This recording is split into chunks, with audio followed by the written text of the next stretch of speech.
Welcome back here, afternoon competition on Friday here at the 2014 NCPA Championships. I'm Matty Marshall with Todd Martinez. So we have two legendary teams here in the NCPA about to take the field, as it's the Penn State Nittany Lions taking on the Tennessee Volunteers.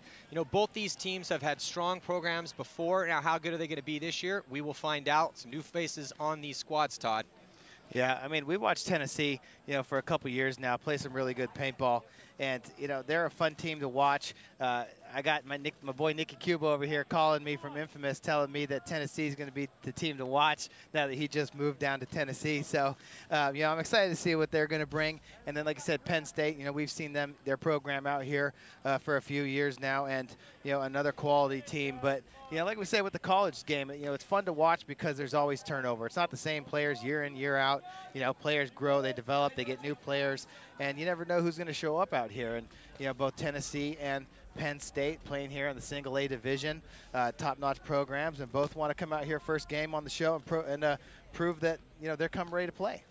Well, I've had a lot of familiarity with both these teams over the years. Robbie Goldsmith, a member of CEP, now the captain of CEP, a pro team in the PSP League. He was a big part of Tennessee's program, lives in Nashville still to this day. And then also on the Penn State side, Robert Ortiz, their coach, used to be a player for them long ago. And there's just been a lot of personality from both these two teams. It's always fun to hang out with these guys. Love to see them love watching them play the game. Because, again, we've seen aggression reign out here so far in this tournament because this field layout plays that way. And so, these two teams, I'm expecting them to come out fast here and really understand how this field is played. Yeah, stepping out on the field right now, both teams. We're going to have Tennessee over here on the right side, Penn State on the left. And, we've seen a lot of blowouts here so far this morning. The one close game that we did have was UConn and Fresno State, but let's see if we can get a closer match out here. All the teams that we've watched so far have had some different strategies. It's really kind of hard to tell what's working and what's not when we're just getting games just being blown out left and right. When you're put to the test, that's when you really see who came to play and what strategies are really working. So hopefully we'll get another good game out here. 27 seconds left to go before the start of this match. Todd, a lot of young players on both these squads, and this is when we're going to find out, okay, well, with these younger guys, who's going to step up to become the stars of these teams? A lot of freshmen, a lot of sophomore out there. So here we go. Just a few seconds before the start of this first point here. So we're going to put 10 minutes on that regulation clock and see who's going to win this match. And on the breakout, who is going to get the first advantage? Heavy guns up for both squads. And it looks like Penn State, big move off the break all the way to the 50-yard line for Penn State. They've definitely been watching some games. They realize how many good shots. And boom, immediately from there, gets a kill cross field. And Tennessee loses 3 bodies on that D side of the field. And here comes Penn State. Dominant field position for them right now. And just marching up that D side. Wow, that is real quick work for Penn State. Looks like 5 players alive for them at the start of this match, and a very quick point. Yeah, Penn State getting to that 50 snake right away, but also really attacking hard up that Dorito side. We saw them in that 40 Dorito right away, getting kills, and going to go up 1-0 right off the get. Yeah, so let's check out this replay. You're looking at the D side of the field. Bam, gets that shot, and then immediately moves up. Small, nimble, and quick moves up on the D side. That's how you play it. That was just standard, technically proficient paintball for Penn State up on that D side of the field. And the hang is good as Penn State walk that flag in. Referee signaling over here as that point's going to come to an end. So Penn State with the early 1-0 lead over Tennessee. I saw in that replay, I haven't seen a lot of people make that move that quickly up into that inset Dorito over there on the Dorito side. We see a lot of people battling it out, getting stuck in those back bunkers on the Dorito side, that small pin, that Dorito side can. If you get stuck in there and a team makes the 50 snake on the break, those guys are toast. That's why communication is such a huge part of paintball, and especially on this field, this is something that is so important that we saw at the PSP Dallas Open a few weeks back. If somebody makes it into that snake, there's got to be a call that goes out immediately so that those Dorito side players know. If somebody gets into this 50 snake and those Dorito side players are kind of playing back off their bunker, there's absolutely nowhere to hide for them. That tower, that yellow tower right in the middle of the field, that pin, the Dorito corner, once you get up in like tight on the 50 snake and that Dorito side can, those guys are toast. So the coaches being right here on the sidelines really have to communicate with their players and let them know what's going on over here on the snake side of the field. It is tough because when you get into those spots, those center positions, you know, it's tough to keep your head on a swivel because the way those stand-ups are, you pretty much commit to one side. Now, you can quickly continue to shoot your gun a lane, say, right side, and then head check, just keep shooting your gun on that right side, and then head check towards the left side of the field. But you have to know exactly where you're looking from that spot, and that comes down to walking the field, because if you can't get the cross-field communication, which, to be honest, on this field is not excusable, except when a lot of bodies drop, because the coaches are right there, Todd. Yeah, and here comes Tennessee getting a shot in on that snake runner, this time for Penn State. Penn State, one body over here on the snake side of the field left, but Tennessee goes all the way up into the center A on the break, and he's got a good lane, but Penn State player gets a better shot in on that Tennessee player, and that's going to open up the door for Penn State now coming through the middle of the field as they are just throwing grenades at the Dorito side of Tennessee. Right now, Tennessee just losing too many bodies too fast. Yeah, Cook and Vines come off early, and Tennessee is just having a big problem with keeping anybody alive, Todd. I mean, they're getting players shot off the break. They're getting guys shot out of their bunkers. I mean, Penn State has looked flawless these past 2 points. Yeah, Penn State really executed well, even though they did lose one body on the break.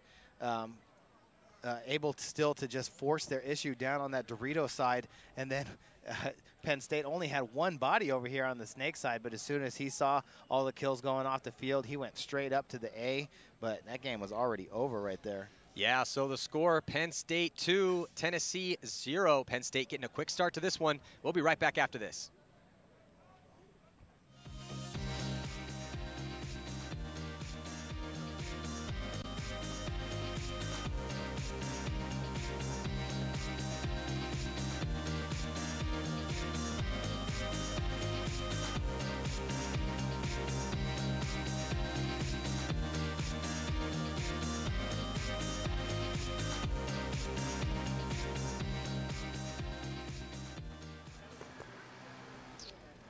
All right, so we are 2 points into the afternoon competition here, the 2014 National Collegiate Paintball Championships, and Tennessee has to find an answer for Penn State off the break shooting.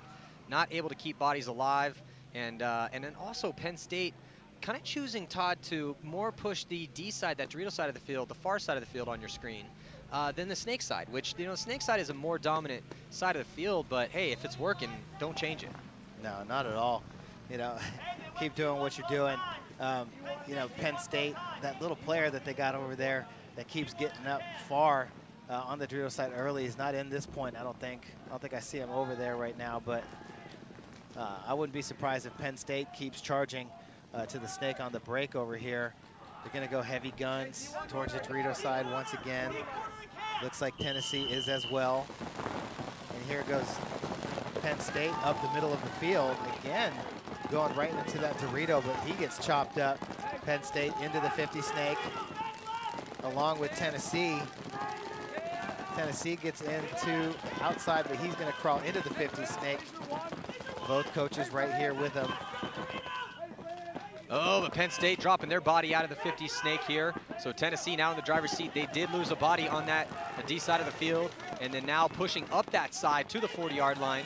But in the driver's seat is Cook here, number 2 for the Tennessee Volunteers, Andrew Cook. Yeah, and Cook just blew that tower apart over there, and just one body alive. He gets pushed back on the Dorito side, and Cook blows him apart as well.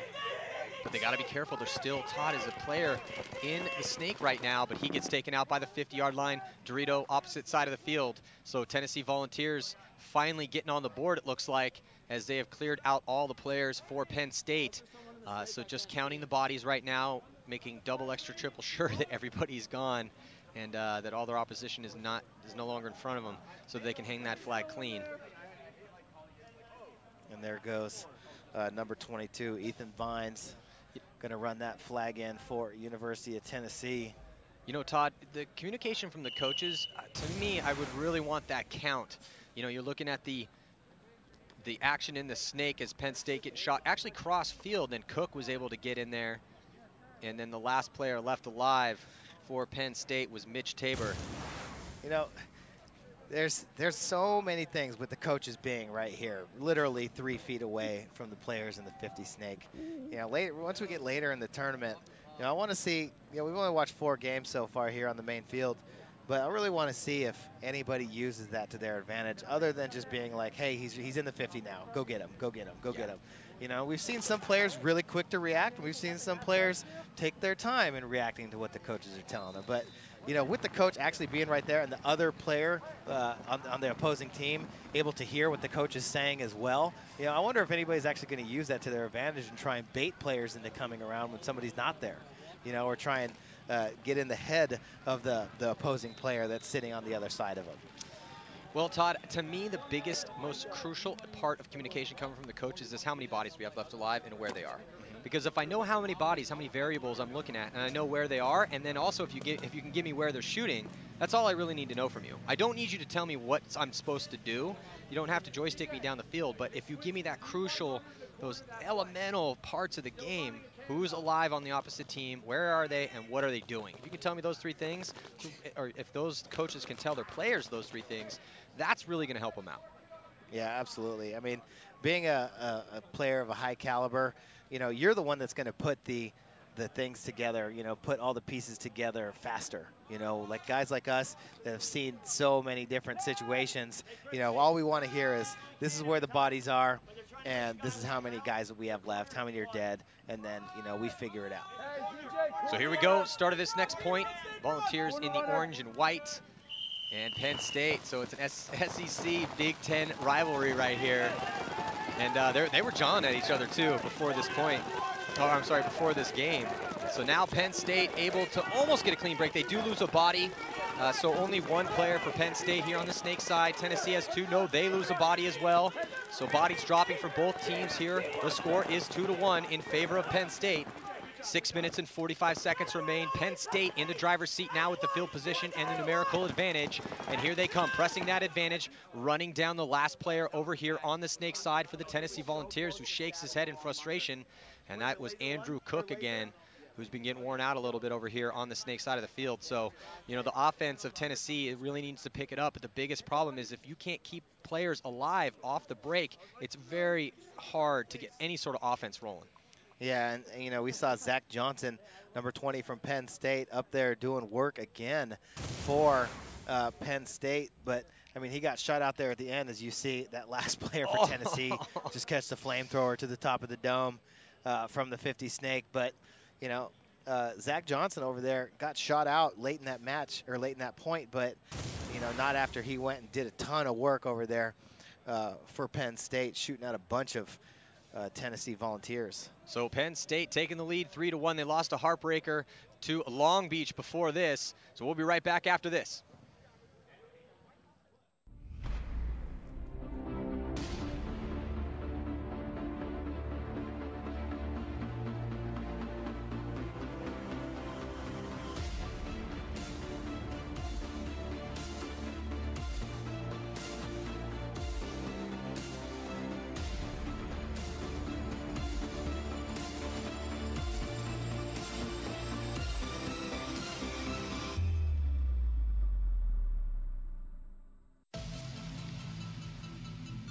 Being confident on the field is key in being successful. Every snapshot, every lane, every gun battle, it all matters. Having equipment that allows me to play confident in the best of my abilities is huge. The spacing and texture of the Vanquish grips are ideal for handling in every situation. It's a soft shooting, hit every shot you take kind of marker. My name is Drew Templeton, I play for Team Infamous, and the Vanquish takes my game to another level.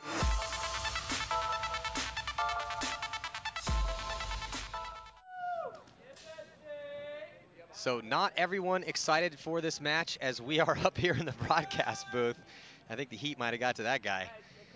So yeah, Penn State against Tennessee right now, 6:18 to go. And it's been pretty much all Penn State so far. Looks like a timeout is called probably by Tennessee, I'm guessing, as they're trying to slow that momentum of Penn State, who look pretty good. You know, talked to their coach, Robert Ortiz, earlier on, longtime player for them. and now really helping kind of guide the ship. But he said he's got a lot of new guys on the team, but they're hungry. They're guys that want to get better. They like to play paintball a lot, and they're really happy to, because they know the history of Penn State, in this sport, and they want to go out there and represent for their school. That's the cool thing about watching these teams and talking to these guys, is they do feel a great sense of pride, being able to play paintball for their school, which, the NCPA has been around for a while now, and it's just really cool to see the progression of these schools and the new players that come in and out every year. But let's check in with the third member of our broadcast team, Amy Campbell. She's down in the pits. That's right, guys. Tennessee obviously not happy about their play so far, but they're keeping it together. They're keeping it calm, continuing to strategize and take in information. They said Penn State is getting a 50 snake, somebody in the snake at the 50 every time, and that's allowing them to be dominant on the Dorito side. And their coach just looked at him and said, hey, guys, beat them there. Beat them to that 50 snake. So keep an eye on that in the next point. Yeah, that's actually a great point, Amy, because that's how the game of paintball is played. You get one guy really far up on one side of the field, so if there's somebody in the 50 snake, well, what happens? He's the thorn in your side, and if you're the opponent of him, then you have to put paint, put pressure towards him. Well, what that does, there's only 5 guns on the field for each team, and that takes guns off the players on the Dorito side of the field. So, again, it's that 1-2 punch combo where the attack's coming on the D side of the field, the guns shift there, and then go down the snake side, and vice versa. And so it's good that Tennessee has recognized that, because that's definitely what has happened to them. And let's see if they can actually do something about it. Yeah, that's what game planning is all about. Your 5 guys that are out on the field have to understand that. When you go out there and your coach calls a play like, hey, we're going to go to the snake on the break, the Dorito side guys need to know that they're going to get to their spots, and when they see no guns in front of them looking at them, that means they're looking towards the snake side and it's time to attack. So now on the breakout, 5 guns up, and kind of a conservative play for Penn State off the break, but then they turn that around and they go with a very unconventional play to get out to the D side, but it works. They do lose one of those bodies, though, but they have pretty good field position. Speaking of good field position, here's Tennessee in the 50-yard line snake, but the referee gets in there and pulls him out. No penalties so far in this match, Todd, and we haven't seen that at all so far today. Yeah, it's nice to see 5-on-5. People that are winning, they're beating these teams, and earning it. And Zach Johnson, I tell you, once again, he went up shooting to that tower, shot the first body off for the Dorito side of Tennessee out of that small pin, caught the next guy trying to make the bump across from the tower to that inset Dorito, and then just made his bump into the 50 and just start cleaning house over there. If I'm some of these other teams, they're going to have to be playing Penn State later. I'm watching Zach Johnson trying to figure out how to shut him down. Yeah, Zach Johnson, I've talked to Coach Ortiz for Penn State. He said he liked their game plans, and other than the heart that he was talking about these new guys, he said that Johnson kid, man, he said he's like, yeah, you'll know who he is because he's the guy who's about 4'5" and has real smooth movements running around out there.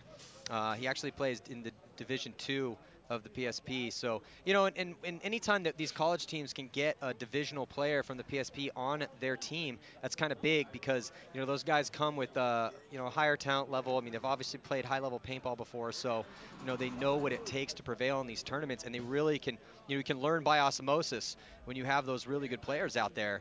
So it's all been Penn State 4-1 is the score. Tennessee still potentially in this, but they need to start trying to get some aggression going. We'll be right back after this.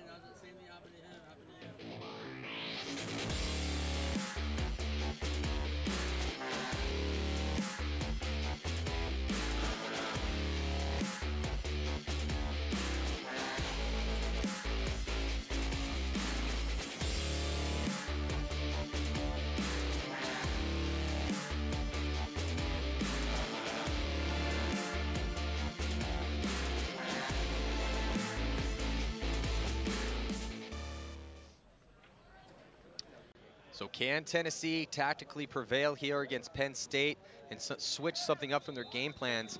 Another thing that they need to work on a little bit better is that off-the-break shots, that start of the point. When you whip those guns around, a lot of that comes to training. But man, Tennessee just kind of getting beat to the punch. But they are shooting Penn State off the break, Todd. It's not like Penn State hasn't had anybody get shot off the break, but it's that second part of the game. It's not necessarily the initial break that's hurting Tennessee. It's the fact that they're letting Penn State get to those crucial spots. Yeah, and here comes Penn State again, all the way to the snake on the break. Same with Tennessee, all the way up to the snake on the break. Don't get the shot in. Oh, but number 2, Andrew Cook, gets smoked right in the middle of the field. And he's still sitting there. Yeah, well, if the ref, let's see if the ref pulls him out. No, thinks he's clean. So, you know, with the Tennessee player from the snake here, he dove in and actually jumped on his gun, and I heard his gun leaking all the way from up here. So yeah, Tennessee kind of in control over here on the snake side. All the bodies are dead. And on the D side on your screen right there, the referee finally finds the hit on Cook. Cook comes walking off the field now, but Tennessee still have one body. Oh, Tennessee loses. 2 players trade out, so now it's a one-on-one right now. So on your screen, you see the last player left alive for the Tennessee Volunteers, Eric Hawkins. So it's just Hawkins, and not sure who's alive for Penn State, but it is a one-on-one situation right now. Hawkins there in that Dorito. Oh, and Hawkins gets shot on top of the loader. Yeah, and on the side of his head. So a little double tap here by Penn State. And for Penn State, that is Mark Del Ponzo. So nice job by Del Ponzo to get that shot in and preserve the lead here for his team. That would have been a huge one-on-one win for Tennessee. They could have pulled a little bit closer, but no, it's all for naught, man, as Penn State just maintaining their advantage here. 5-1 is their score with 4 minutes and 8 seconds. You know, so these two teams that have been powerhouses in the NCPA before, right now Penn State looking better than Tennessee.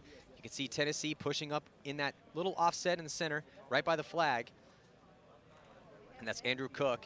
And then came down to that one-on-one where Eric Hawkins is just not able to get it done. He switches his hand there. Now, if you notice on that replay that Hawkins, when he switched hands from right to left, you know, when you come out the left-hand side of the bunker, you're shooting left-handed. When you come out the right-hand side, you're shooting right-handed. But Hawkins actually dipped his gun down to switch hands and then brought it up while he was head checking. And even though it doesn't seem like much, in a one-on-one situation, you want to train so that you have the ability to switch fluidly between hands without dropping your gun down. So that little bit of a dip was the difference. Yeah, and you definitely want to make sure that you're playing to the angle of the bunker that you're playing at. Yeah, the player from Penn State had that can, which got straight up and down on both sides. And when you play the Dorito over there, like the player from Tennessee did, then, you know, it's got those 2 angled sides. You got to make sure to angle your body, kind of tilt your loader in a little bit, tilt your gun in, so you don't give away that extra little space, you know, in a one-on-one when you're gunfighting with somebody. Yeah, so Tennessee in the hole, 4 points. About 4 minutes left on this clock here in the first half. They do have the whole second half and in 4 minutes again of the first half, but they just, you know, their tactics aren't bad, but they are just losing that second act of the point. That first part is how can you do during the break? Well, they're definitely doing pretty good there. They are shooting some Penn State players off the break, but their 2s and their 3s are not getting it done. Their mid players and their back players. And Tennessee loses the body off the snake side corner on the break. Penn State losing 1 body as well. Penn State, Zach Johnson makes that bump across, and he gets shot going into the 40 Dorito. So now Tennessee in control of the 50 snake. Over here, Ethan Vines gets into the 50. He's got his coach right next to him.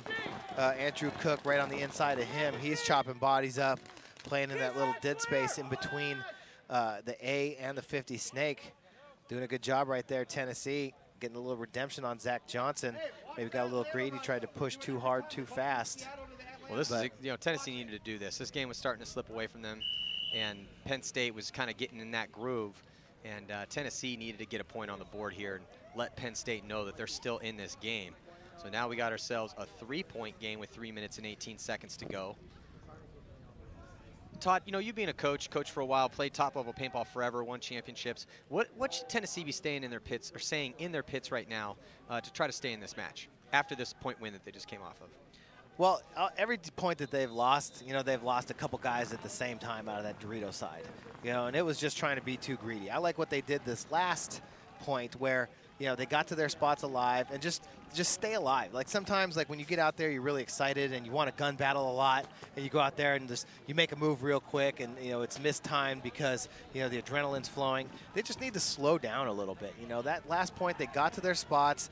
You know, if they got put in, they got put in, and then talked to their teammates, came back out, shot lanes, and held zones, expecting that fast move from Johnson up that Dorito side, and that time they were able to catch him instead of running into his gun and then have the extra bodies alive to close out the game. Yeah, so let's see if they can keep it going. We'll be right back after this commercial message.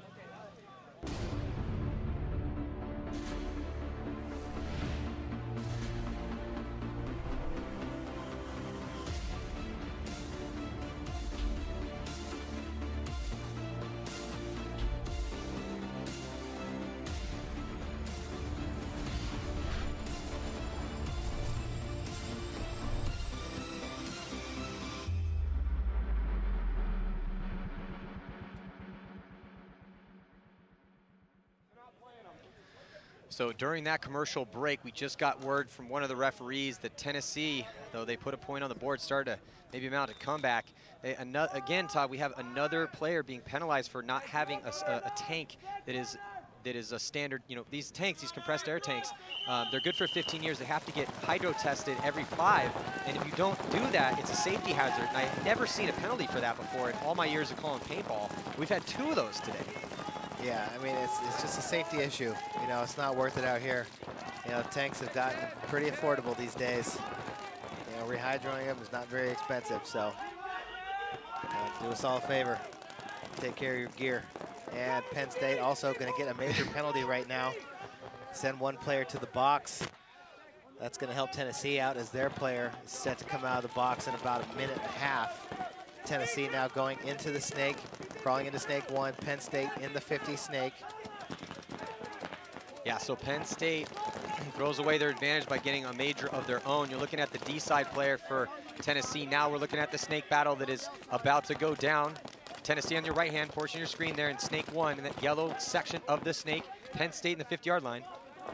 Yeah, Penn State also in that 40 Dorito. And now Tennessee looking to make that move. Sam McCullough comes around snake 1. He's sitting kind of at snake 2 at the back of the beam. The coach going to call it.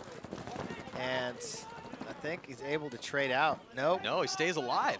Yeah, so Penn State player unable to get that kill. Coach told him to go around. Did not know where the Tennessee player was. So 40 Dorito and the mini race behind the snake for Penn State. Tennessee in the 50 snake and the snake corner with their body about to come out of the penalty box in 23 seconds.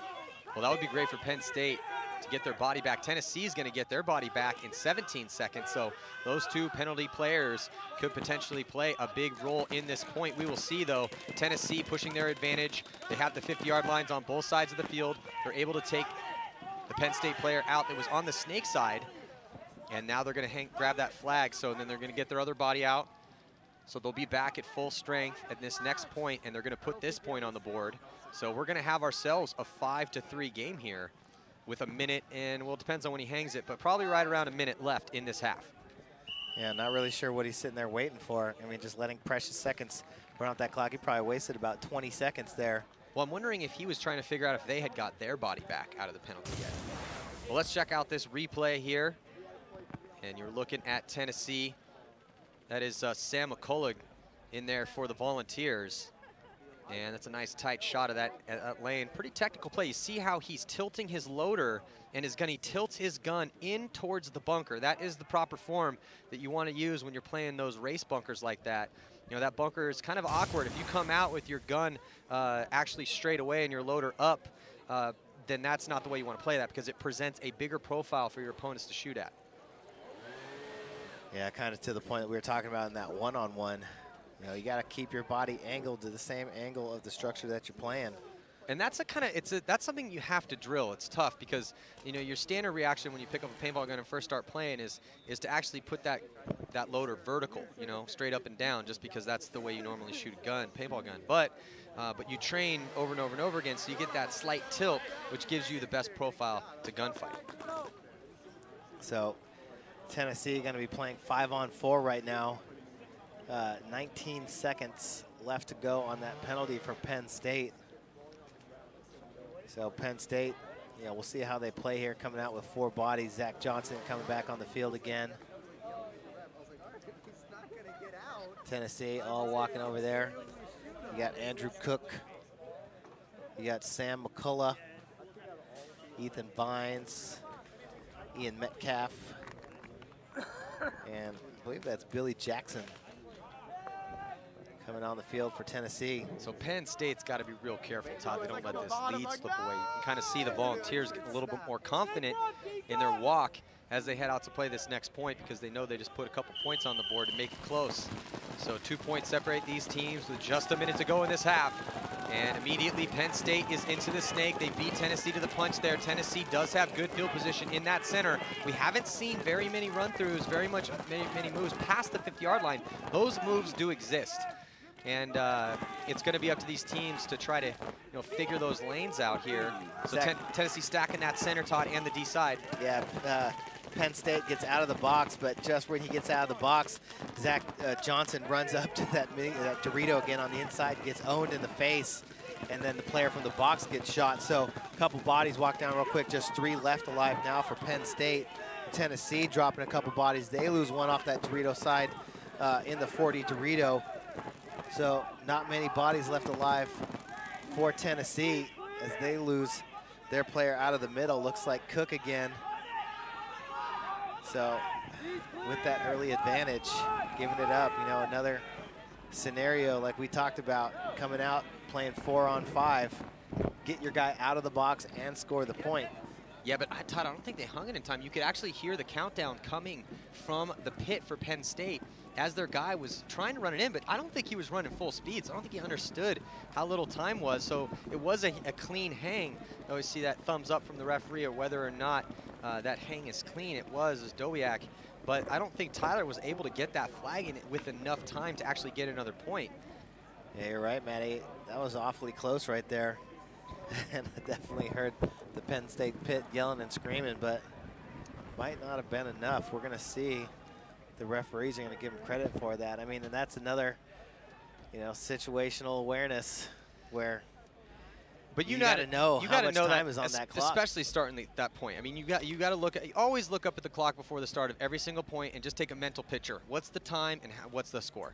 How much time do I have to play this point? Is there still 6 minutes left, which is an eternity, or is it under a minute? If it's under a minute, well, you got to keep that in mind at all times. Yeah. And well, let's check in with Amy Campbell. She is down with Ethan Vines from Tennessee. That's right, guys. Ethan, interesting first half, a little back and forth, quite a battle going on. What do you see from them that's giving you guys a problem right now? They're being a little bit more aggressive on the breakouts than we are, and we're trying to match it, which we need to be. We need to do the first move instead of trying to capture what they're doing. What's kind of the vibe in the pit right now? Are you guys feeling motivated and aggressive, or is it a little bit different? We're a little bit motivated. We hate losing this bad early off. We were up the whole first match we played, so we hate fighting back, so we want to be on top the whole time. And what's the plan of attack from here? Get the breakouts first. Hit the breakouts first. All right, best of luck in the second half. Thank you. Guys? Yeah, thanks, Amy. Well, it's tough. When you play, so apparently in the first game, they've been up a bunch of points, but hey, it doesn't matter, man. When you come to play, you got to treat each point as a whole new game. So the score 6-3, Penn State up on top of the Volunteers. We'll be right back after this.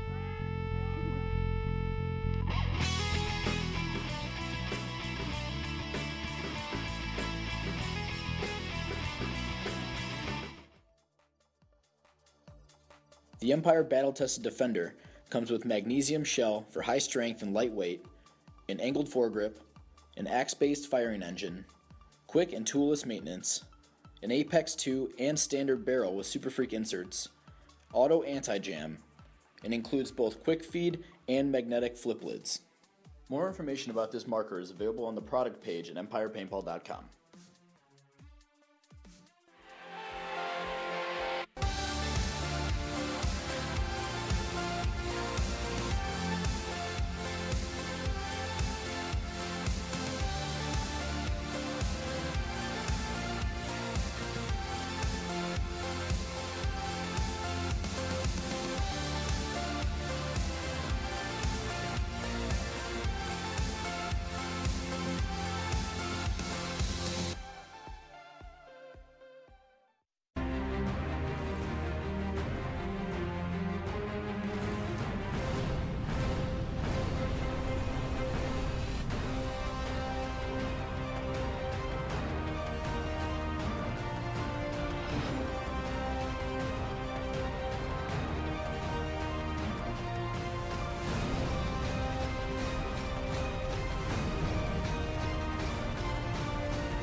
Welcome back to Lakeland, Florida at the National Collegiate Paintball Championships. It's halftime here. Penn State up 6-3 over Tennessee right now. Quite a battle going on. In the Penn State pin just now, they are feeling very confident about where they stand. They said they knew they had it going in.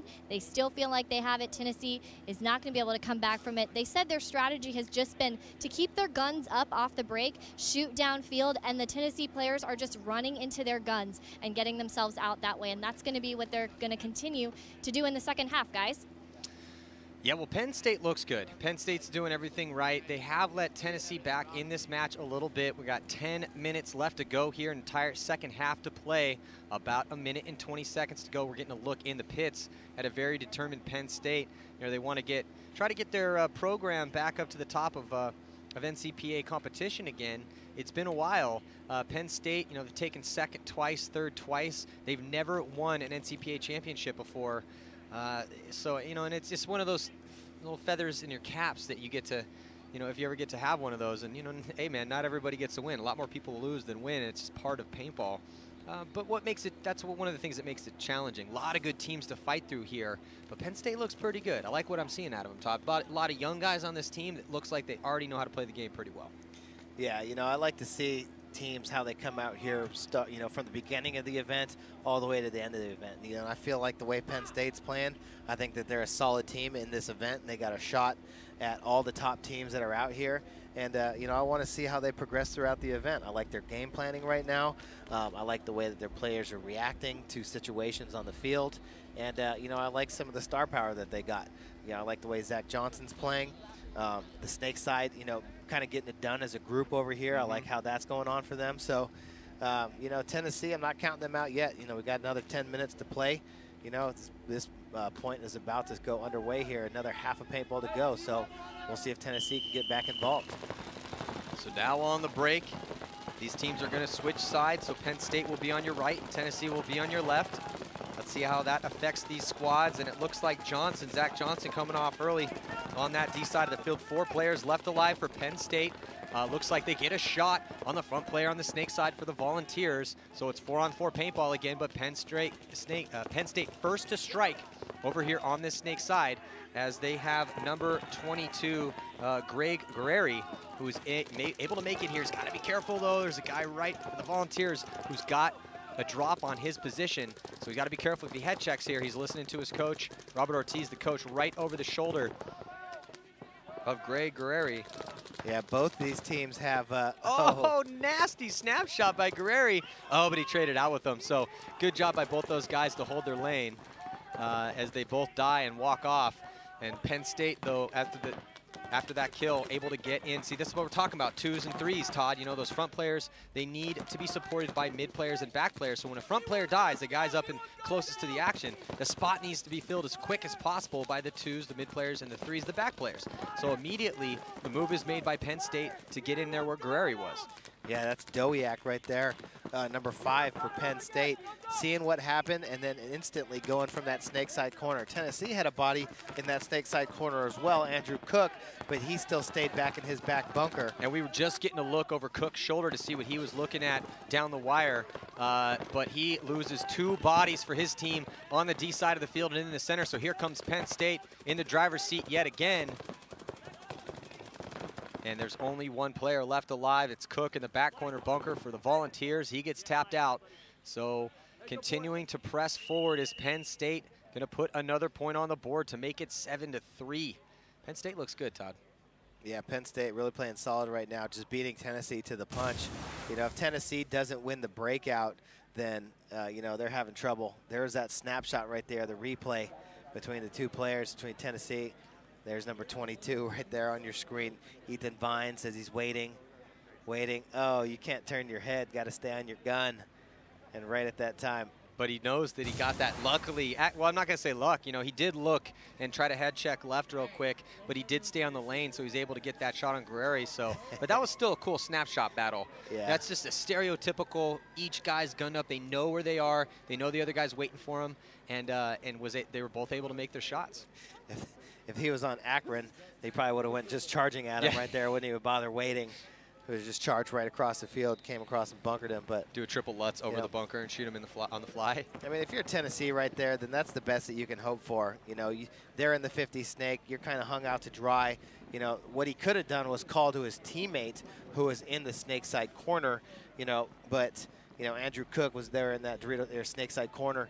He might have been able to come up and help him, or at least put the pressure on him and help his teammate, Ethan Vines, you know, maybe either try and get out of there or, you know, make him turn his head so that Vines could have tried to make a move. But, you know, trades out, good enough for them. And then Penn State able to come down and close out that game. So Penn State really just kind of controlling the tempo again here in the second half so far. You know, up 7-3 now, 8 minutes left to go in this game. Here you see the split screen. There's Tennessee on top, wearing that volunteer orange. Penn State in the navy blue. So here we go, breakout, 4 guns up and 1 runner for Penn State. They send the runner all the way to the snake off the break. He makes it in clean, and then he charges forward from there, sliding his gun across the grass to get into the 50-yard line. And let's see if he knows his shots from there. He does, he rolls around, and it looks like, does he get one? Gets one out of the center, can he get another one? Yeah, oh, he's just chalking up kills. So nice job by the Nittany Lions here. Able to get some kills from the 50-yard line snake. Yeah, some kills. Yeah. He almost got all the kills. Yeah, Mitch Tabor. Nice job. You know, Mitch Tabor, you know, good job by Coach Rob Ortiz, too. So Mitch Tabor and Rob Ortiz, you know, Rob, again, we talked about in the opening of this, this match, you know, he's really worked hard with these guys so they know their shots and they know the field. And Tabor was just chalking up kills. He got himself at least a 2-pack, maybe a 3-pack, 3 kills out of that spot. Solid work. Is the, you know, the Nittany Lions looking real strong right now, Todd. Yeah, I mean, point after point after point. Just taking it to Tennessee, you know, executing. Once they get into the spots up the field, they know who to shoot, they know where the bodies are.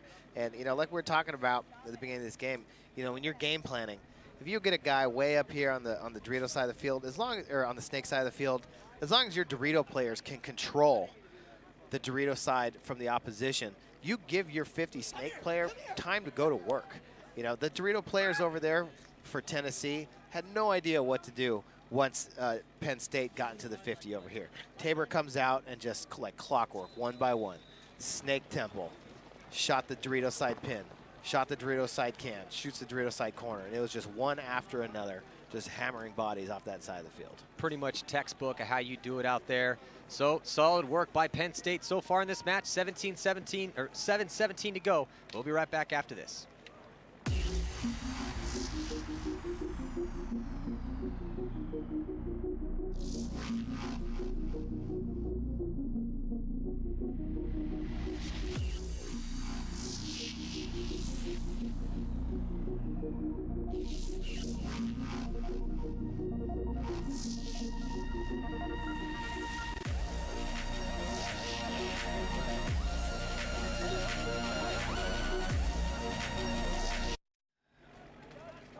So can Tennessee get it going here and come back to tie it up? They're going to have to score 5 points to do it. That's going to be a tall order. 7:17 on the clock, 7 seconds to go before the start of this point. Let's look at the split screen breakout here. Penn State in the bottom and Tennessee on the top. Tennessee going to be on your left and Penn State on your right here. As soon as they break out, Tennessee able to get in the snake, goes right past snake 1. They got a good D-side lineup, 2, 3 bodies over there. And here comes the action about to go down in the snake. Who will be the first to go? And Tennessee tries to come around low towards the sideline and it was able to get his shot, but then he gets taken out as well.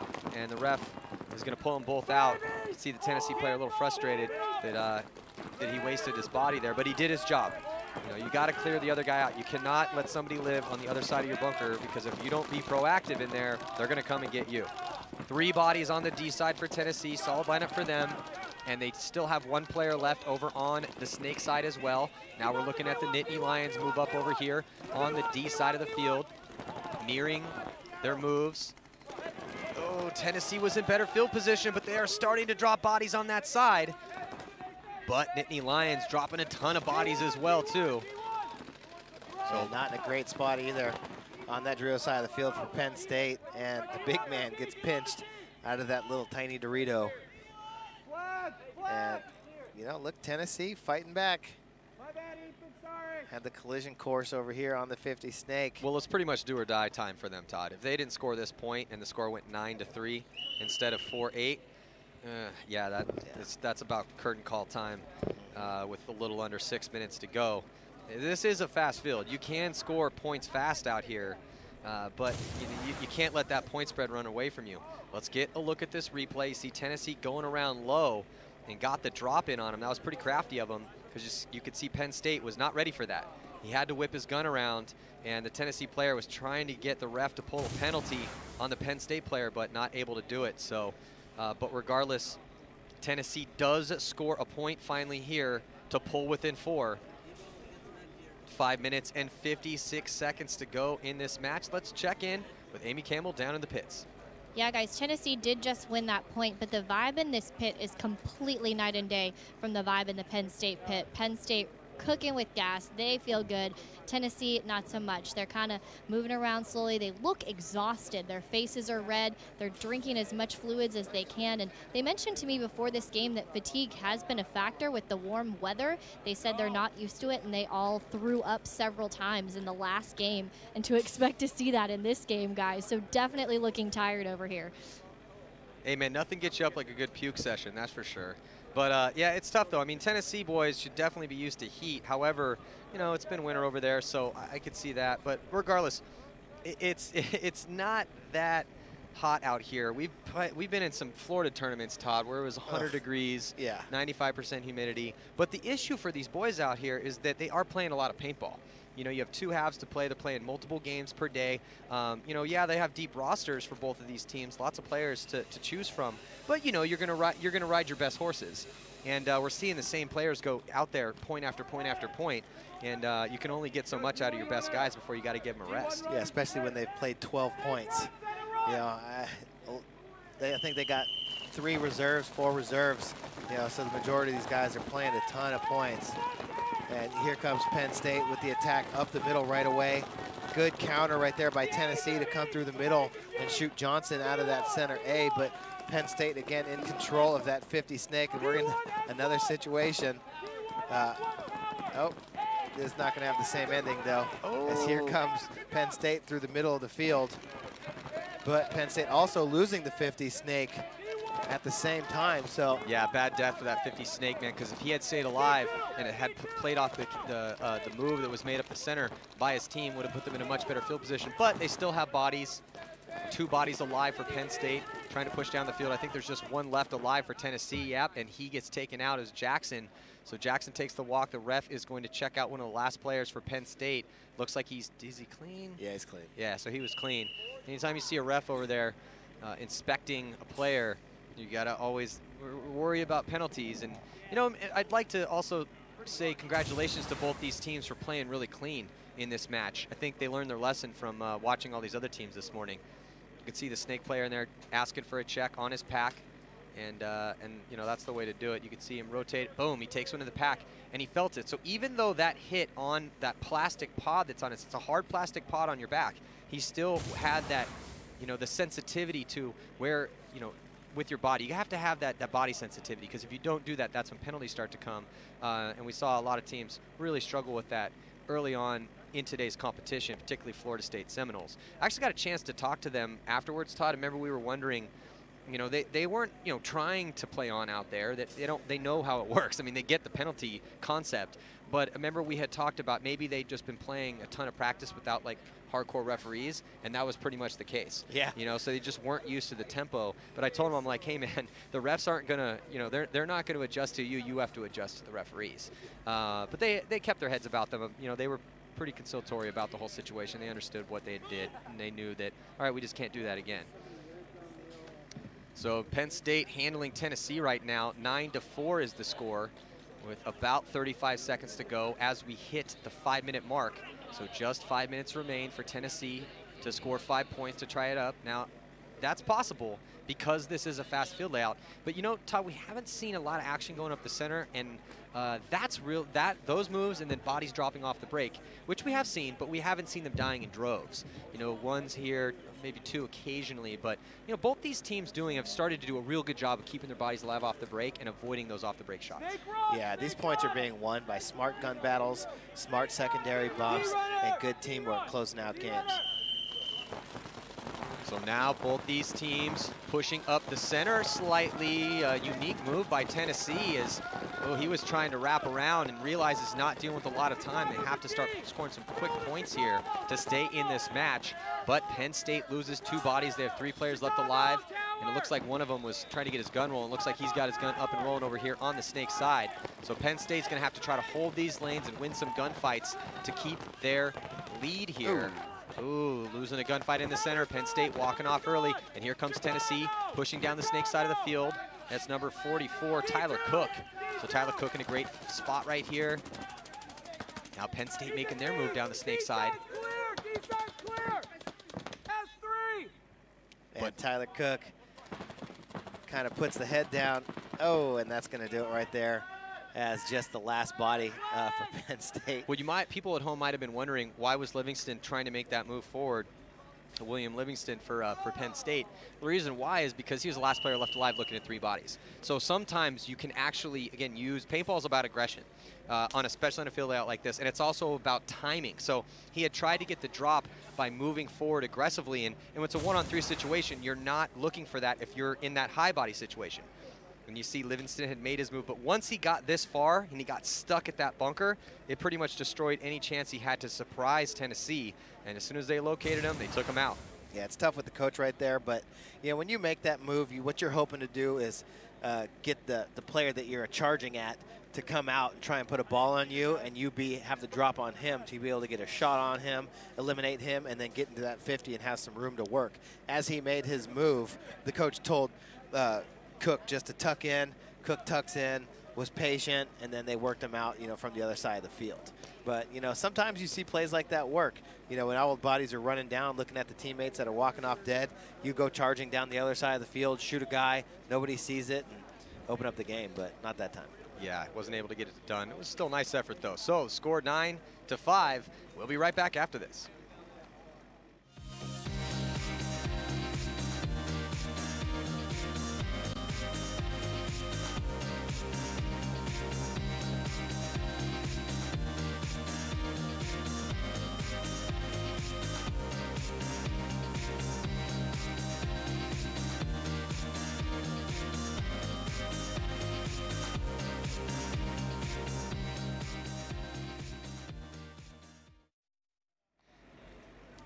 .355 remains to play in this Penn State Nittany Lions versus Tennessee Volunteers match. The Penn State Nittany Lions have looked awesome. They have great game plans. They're playing all parts of the game like it needs to get done. They have, you know, I really like how their mid players and their back players are playing, and their front players, no fear whatsoever. Penn State looks like a favorite here early on, Todd. Yeah, and Penn State doing a really good job of shooting on the break. But they do lose 2 bodies. Oh, did you see that core sample? Yeah, the front player for Penn State? Core sample. Oh my God, literally put his barrel about 6 or 7 inches into the ground. So maybe he'll be able to tell us, you know, how the rainfall totals were here, you know, 150 years ago. But you want to really, you know, when you dive in, you got to keep your gun up because, you know, if you don't, you can, you know, put that barrel into the ground, do what that guy just did. But when that happens, sometimes you see shoulders get dislocated, and so you really got to kind of be careful. That actually happened to one of the Akron Zips not too long ago in the last game of the mornings competition. So now the Volunteers in good field position. Nittany Lions losing a bunch of bodies.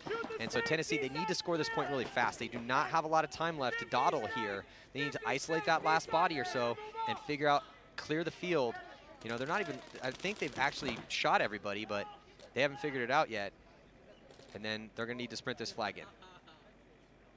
Yeah, so Tennessee, yeah, after shooting 2 bodies off the Snake side on the break, number 2, Andrew Cook, came through the middle of the field and bunkered out that tall tower, and then the can opened it up, and then the rest of his team came through and shot that last player out. So Tennessee, trying to make a little bit of a run here, has actually pulled it back within 3 points. And Todd, with 2:43, it's possible.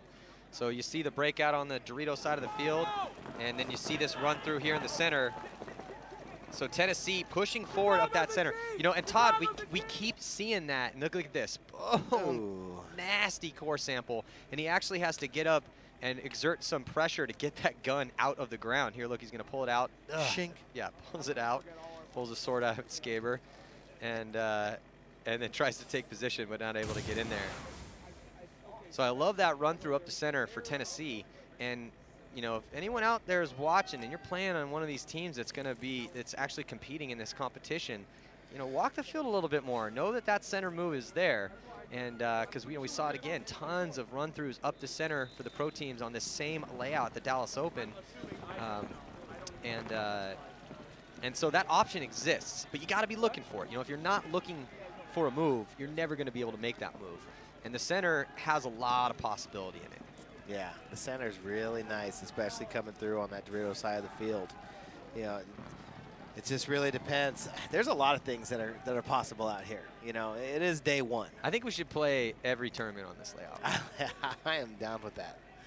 I really like it because it's just like a run and gun, kill or be killed, you know, read and react, you know, all the best things about paintball.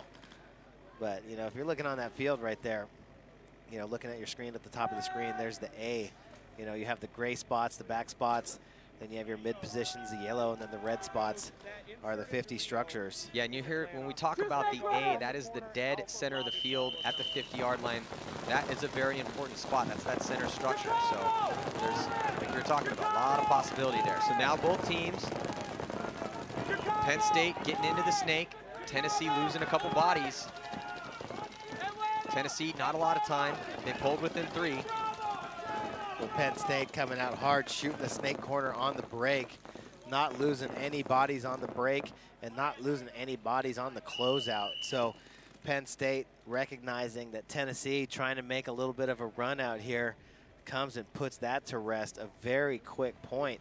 That point was only about 30 seconds long, but the major point here is that Penn State extends their lead from 3 to 4. Yeah, and though at the same time, looks like a referee has grabbed one of the Penn State guns. And they're going to chrono that gun and make sure that it's shooting under 300 feet per second and either at or below 12.5 balls per second. So as the referees check that gun out to see if it's legal, we're going to head to a quick commercial break. Stick around.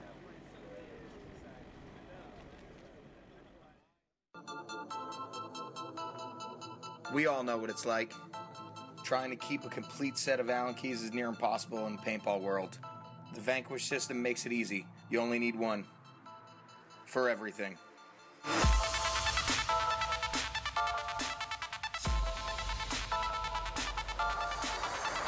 One key, one gun, one company. My name is Nicky Cuba. I play for Team Infamous.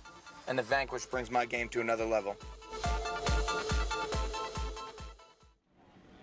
So the time is starting to run out here for the Tennessee Volunteers. They have 2 minutes and 17 seconds to try to score 4 points to tie this game up and take it to sudden death overtime.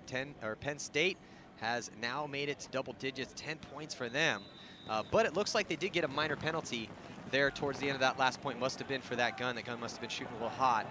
If your gun is shooting over 300 feet per second or over 12.5 balls per second here in the NCPA, you will be penalized, as the refs are trying to, keep all this equipment legal out there. We've already seen some penalties for, compressed air tanks that are out of hydro, which is kind of a frustrating situation for some of these guys. Looks like a timeout has been called. Oh, and right before we get to that, that gun had shot 12.6 balls per second, so just slightly over the legal limit. That cost them a minute. They're going to have to play down a body. See if Tennessee can get back in this match. Don't go anywhere.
So just a couple minutes left here, and the Volunteers, they don't have a lot of time, Todd, to score 4 points. But next up after this match, we have the Atlantic Owls, Florida Atlantic Owls, taking on the Temple Owls. And, you know, again, one of the coolest things I love about this event is seeing all these different new players that are on these college teams stepping up. I really like what I'm seeing out of Penn State. I think they got a chance at this event, and which is kind of cool because they have a lot of new guys on this team. And a big shout out to their coach, Rob Ortiz, who, you know, has worked so hard to keep this program going. Well, I like the old guys. You know, coming up in that next game, FAU, we got Travis Madrid, we got Vogel coming out here, guys we watched play for the past couple years. You know, I love watching, seeing some of those same faces coming back and trying to still win these events for their colleges. Yeah, so Penn State now down a body on that penalty they have with that gun shooting too fast. They lose a body off the break, so just 3 bodies left alive for Penn State. The Volunteers, time ticking off for them as we eclipse the 2-minute mark. Only a minute and 56 seconds to go. And he's got to score 4 points, 5 to win it. It's going to be tough. Tennessee trying to push here, snake side. They have good position on the D side as well too, and it looks like there's no one left alive for Penn State. So Tennessee is going to quickly run that flag in and score another point here to pull within 3. That penalty will come off the board for Penn State. Minors come off if you lose the point. And we haven't seen a lot of minors today. We've seen a lot of major penalties. But this particular game has been relatively penalty-free, and which is something to be said considering how crazy all the penalty-filled matches this morning were. Yeah, I mean, hopefully we got all that out of our system here, you know, with those morning matches, because, you know, these penalty-free games, a lot more exciting to watch. You can see a lot more going on the field, what these teams have to offer, you know, what type of dynamic game plans they can run, you know, when they have 5 guys to see what's working, what's not working, and, you know, makes it really exciting. So let's check in with Amy Campbell, who is down in the pits. Yeah, guys, Penn State has a pretty solid lead considering the amount of time left. But over here in the pit, they are not getting too excited yet. They didn't like the fact that Tennessee got that last point, and they said, guys, it's still too close. Don't get excited. We need to play smart. Not a lot of time left, but crazier things have happened. So they're keeping their cool over here, and they are not going to take their foot off the gas, guys. That is a very mature way to look at things. It's a lot easier mentally to just coast. Yeah, 3-point lead, we're good to go. Only a minute, 37 seconds left. Boys, just get out to your spots, roll your guns, we'll be fine. It's a lot safer and more mentally astute to, yes, focus throughout the entire time in the match. Yeah, you got a 3-point lead, but like you said, crazier things have definitely happened before.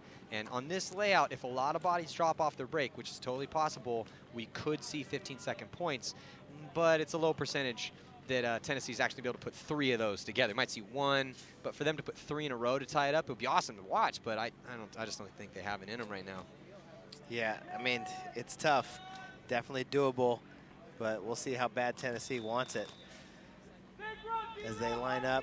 4 seconds for the start of this game, and they're not going to do it with conventional breakouts, you know. So here they come charging right up the field. 2 guys up the center, 1 body all the way up to the 40. Dorito getting some kills early, right away taking control of the snake, but losing that body. Charging up the middle of the field. Oh, Tennessee losing 3 bodies, make that 4 bodies. But I got to appreciate that charge right there. I think if they had just shot that 1 body off the snake side, 1 more body off the snake side, they might have had it. But kind of got hung out to dry over there from the Dorito side, and Penn State able to close out that last point by staying alive, staying smart on the Dorito side. And then once they saw Tennessee's attack come hard on the snake side, not get those kills, all they had was backs. They shot 1 body going far to that 40 Dorito on the break. You know, tried to extend a little bit too far, got chopped up, and then that left only 1 body on the Dorito side for Tennessee to the 3 bodies over there for Penn State. And, you know, they just came running, shot all the Tennessee players in the middle and the back, and that was the end of it. Well, it was an exciting breakout, and let's check out this replay here. As you're seeing, there's Tennessee. They'd stacked up over there, snake side and in the center, but they lose that body on the D side, and you can see number 20 dead in the center. He's getting actually shot in his feet there, the bottom portion of your screen, so he had to tippy tap his way off, and then he loses his buddy right beside him as well too. So though it was exciting to watch, Tennessee not able to get past that 50-yard line, and Penn State able to put a stop to their aggression and then shoot the rest of them, put another point on the board. So the score sits 11-7. And I'm guessing that's probably how it's going to end. But, you know, Tennessee might do another crazy aggressive move up the center of the field and then stagger it, run that stunt, and then run out wide. Snake side pushing up aggressively as well, too, to try to put another point on the board for them, keep that point spread closer. But, I don't know, it's going to be tough. Penn State knows it's coming. Yeah, and with a nice 4-point lead right here for Penn State, all they got to do is get to their spots, shoot their guns, run this 52 seconds off the clock, and get themselves a victory over here on the main field. So there's Tennessee right there, looking like they're getting ready to launch. Yeah, they're like, they still need one body. They only have 4 bodies on the field right now. And then Penn State's getting ready to roll on the opposite side. Nobody looks like they're, I don't see anybody coming for Tennessee. Need one more guy. Penn State need another guy too. They got their guy. And I don't think Tennessee's going to get a guy out in time. 2-1, barely makes it and decides to go D side. And I don't think he has his gun on. Yeah, doesn't even have his gun on. So here comes the push. That's not going to help him out. And a major penalty on Tennessee as they try to close this one out, playing that gray area, and gets caught. And that is going to immediately call it. Yeah, so major penalty under a minute to play. Point immediately goes to Penn State. And so now we have 37 seconds left. As the Penn State players coming off, they're going to grab some more paint, get ready to win this game. So Penn State now equaling the highest point total so far today. Yeah, but Tennessee, you know, they made a little bit of a run. You know, they came out here beginning of the second half, put some points on the board, narrowed the gap. But Penn State, you know, after giving up that small little run, had a little run stopper point, was able to come back, extend their lead, and, you know, keep a little comfortable cushion between them and Tennessee, able to thwart the efforts. Check out this replay real quick. There you see the player on the top of your screen off to the left in that Dorito side corner, getting pulled, getting a major, and right then the referee calls the game. Gives the point automatically to Penn State. Oh, it's always tough, Todd. You know, I mean, you're getting pushed. You're down a bunch of points. You want to finish strong. You run out to the corner. You know you took a hit. You don't know if it broke. And with not a lot of time left, a player out there decided, you know what, I'm not going to check it. I'm just going to get in, wrap, shoot my gun, maybe get a quick kill. Ref saw it, pulled the penalty, which, you know, then puts Tennessee immediately in a bad position. But, you know, like you said, Todd, I mean, Tennessee, yeah, they got beat by Penn State in this match. But I wasn't, you know, I wasn't embarrassed for them. I was actually kind of happy for them, you know. I mean, they got a lot of young guys. When you look at the ages of a lot of these guys, 19, 20, 21, 19, some guys in the, you know, 22, 23 area, but a lot of young players on the Tennessee Volunteers. And so the future could be very strong for these guys, depending on how much they want it, how much time and effort they want to put into being good at paintball. Yeah, it's just one game, and they ran into a very strong Penn State team who showed up to play. So it's just one game. It's only early on Friday, and a lot more paintball to play for the rest of the weekend. Yeah, so now Tennessee pushing up on the Snake side. They get taken out. So Penn State don't have to do anything. All they have to do is just sit in their bunkers and roll those guns, let 8 seconds tick off this clock, and they will take the 12-7 victory here against the Tennessee Volunteers. So that is going to do it. Regulation runs out with Penn State ahead. And next up, we're going to have the Florida Atlantic Owls taking on the Temple Owls, followed by the Cal State Long Beach 49ers, who 2 years ago won the NCPA championship. And they're going to be taking on the Connecticut Huskies, who have also won a championship as well, too. Then West Point Black Knights and the Central Florida Black Knights will close the day out. But then we have a full day of competition coming at you and on Saturday as well, too.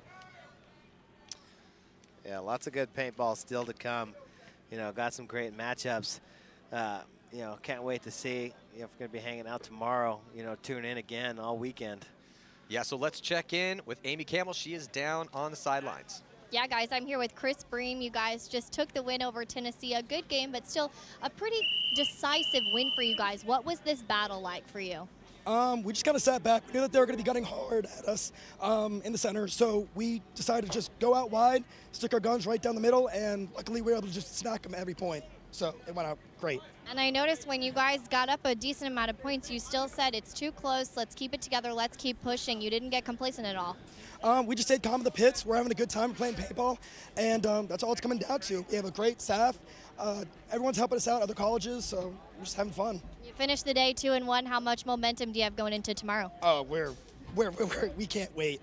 We're fully excited. We only lost by 2 points to Cal State, so we're coming in hot for tomorrow. We can't wait. Coming in hot. Well, we look forward to it. Thanks so much. Congratulations. Thank you. Guys. Yeah, so Penn State taking the victory here. And next up, coming at you, Atlantic Owls taking on the Temple Owls. I'm Matty Marshall with Todd Martinez. We'll be right back.